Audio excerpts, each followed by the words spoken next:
Hello there everyone, it's me Harry, and today we're doing day 15 of the Mediavent Calendar. So, we've got only 10 more days to go until Christmas.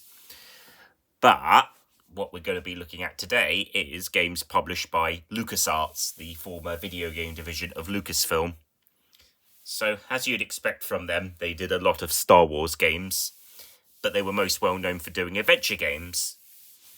But, in this installment of the calendar, it will mostly be Star Wars games, because that's what they mostly did in the 2000s.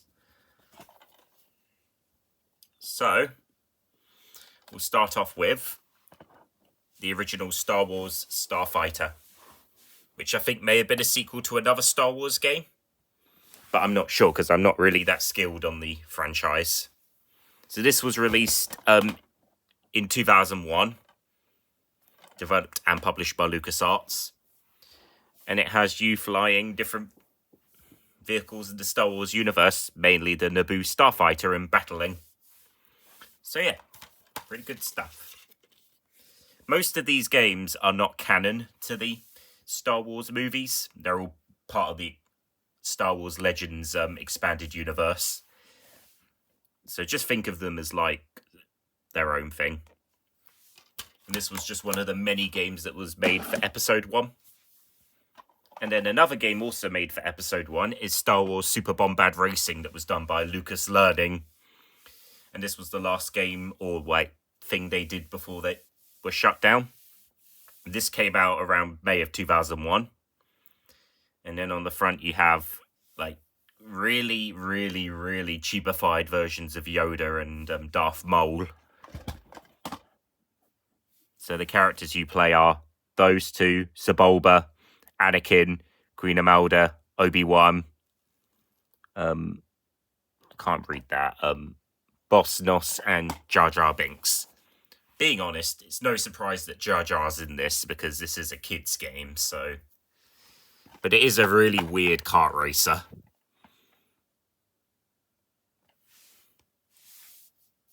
A really weird one indeed.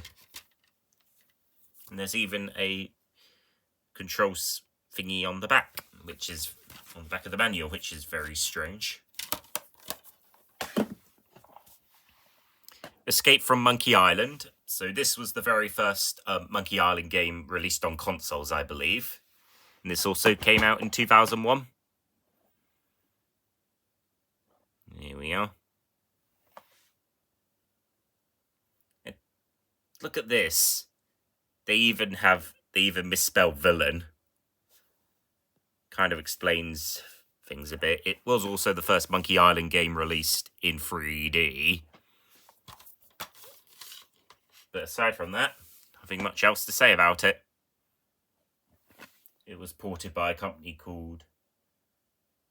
I think that's the game engine. Yeah, it's developed by LucasArts as well. So yeah. Star Wars Racer Revenge. So this is a sequel in the Star Wars Racer series. And this came out in 2002.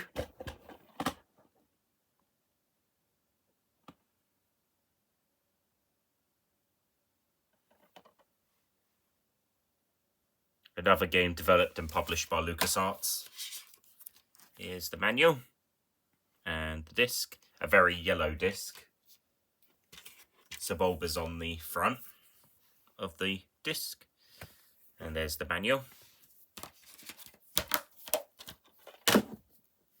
Now we're on to Star Wars Rogue Squadron 2 Rogue Leader. Developed by Factor 5 and published by LucasArts. It's a sequel to the original Star Wars Rogue Squadron.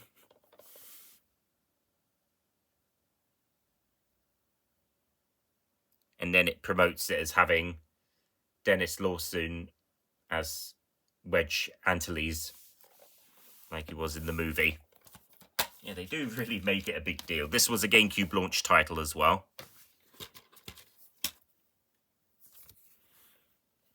Yeah.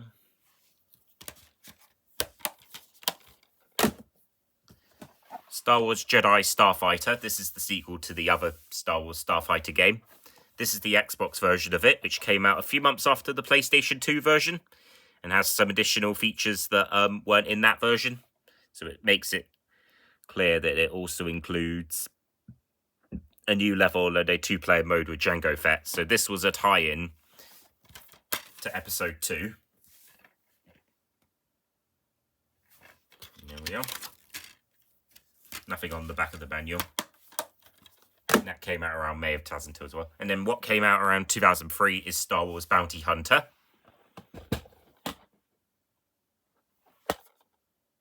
Basically, Jango Fett the game.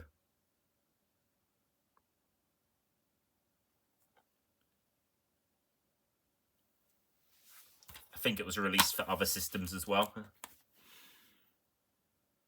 So, yeah. And then on the back is an advert for Star Wars The Clone Wars, which is also an expanded universe title. It doesn't have anything to do with the TV series or the other later TV series. Here's a classic, Star Wars Knights of the Old Republic, an RPG game from BioWare, where you take control of and create your own Jedi Knight and whatnot, and progress. I don't have the sequel to this yet, and my disc for some reason is the Classics re-release. Very heavy manual too. So yeah, and then here comes another classic, the shooter game Star Wars Battlefront, developed by Pandemic Studios.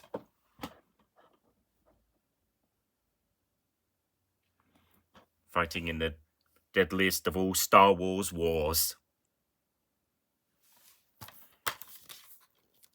And on the front, of course, there's a Stormtrooper and there's an AT-ST and an ADACT as well.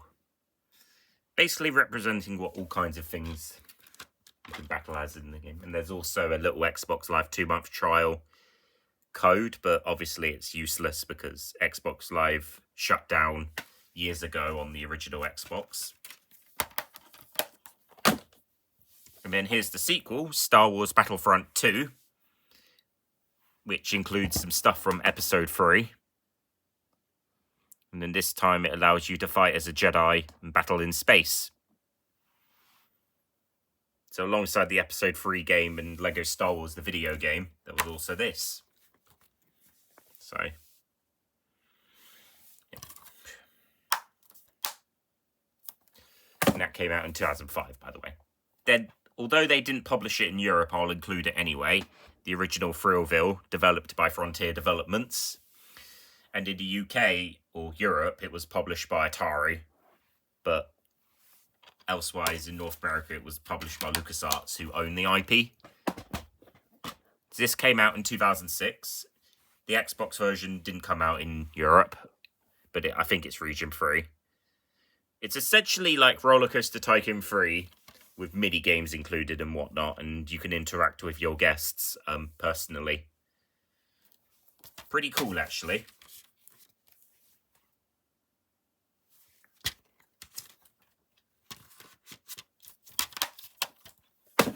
And last but not least is Thrillville Off the Rails, the sequel to the original. Once again developed by Frontier Developments, and this time LucasArts published it in all territories, and this came out in 2007. Basically, the original Thrillville, but with new minigames and Whoa coasters included as well. You can't go wrong with this.